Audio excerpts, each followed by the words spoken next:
Alright, this one's a bit shorter. We're doing 3 each this time.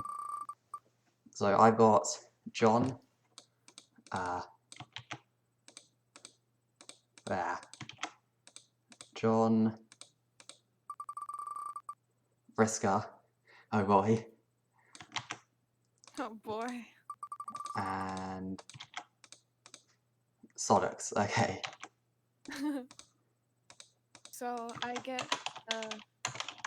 You're doing Aradia, Dead Jade, and Narrator. sure, alright. Okay.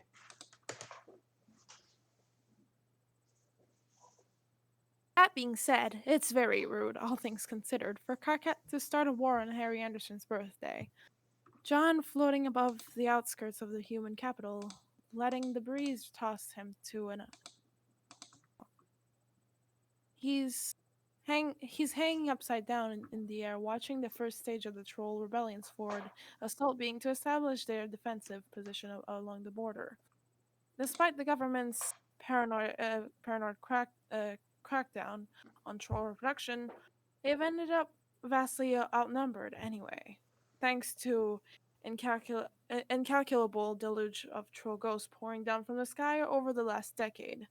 Someone with political opinions might think that the entire quagmire was one of the human government's own making.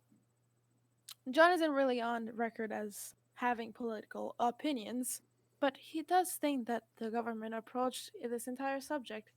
It was trying to hold down a water balloon by squeezing it too tight, and now it's about to explode in their faces.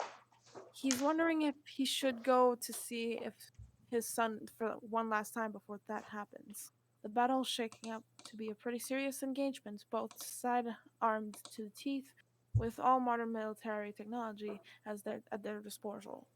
Warships, laser guns, laser cannons, laser mines. Would, would those mines would those be mines that shot lasers or lasers that trip mines?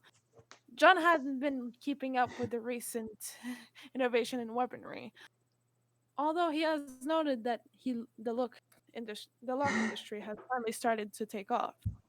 They've said that this was all to be expected in a war economy. But John turned out most of his analysis, which is what everyone does when Dave starts talking about economy. Oh boy. A flash above the clouds chases John's attention. Another ghost falling down from wherever they came from.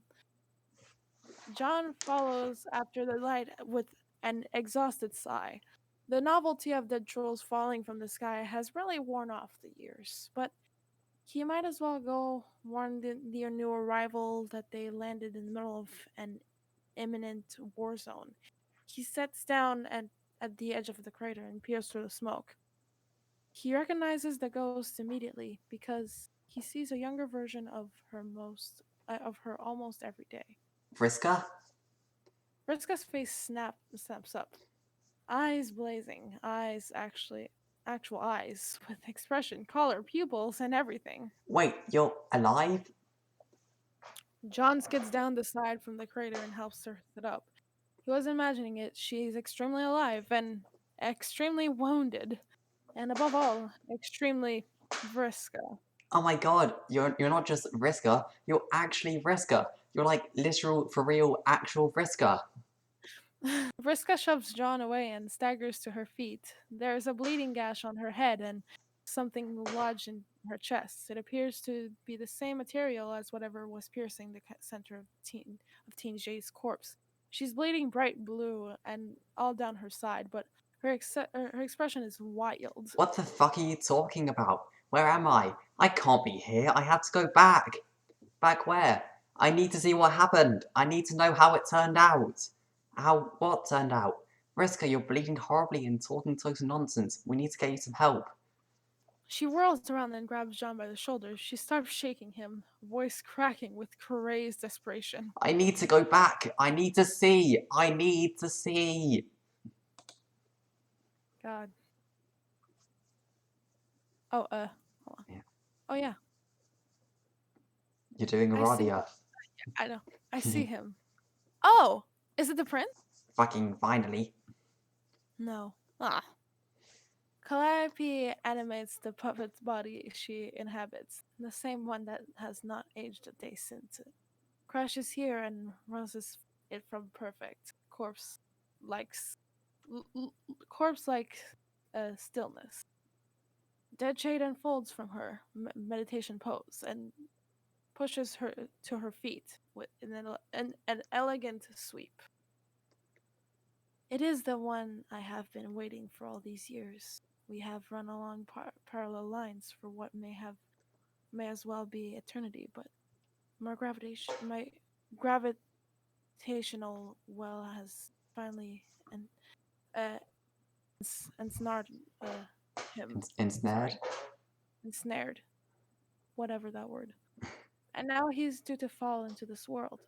Dead Jade folds her arms behind her as she rises into the air, body language delicate, purposeful.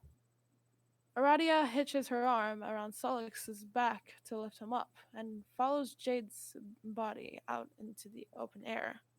She casts her pitch black eyes down to watch the dark clouds of battle beginning to form above the human capital below. Solix frowns. Are you sure you want to go down there? It seems like it's about to get wild.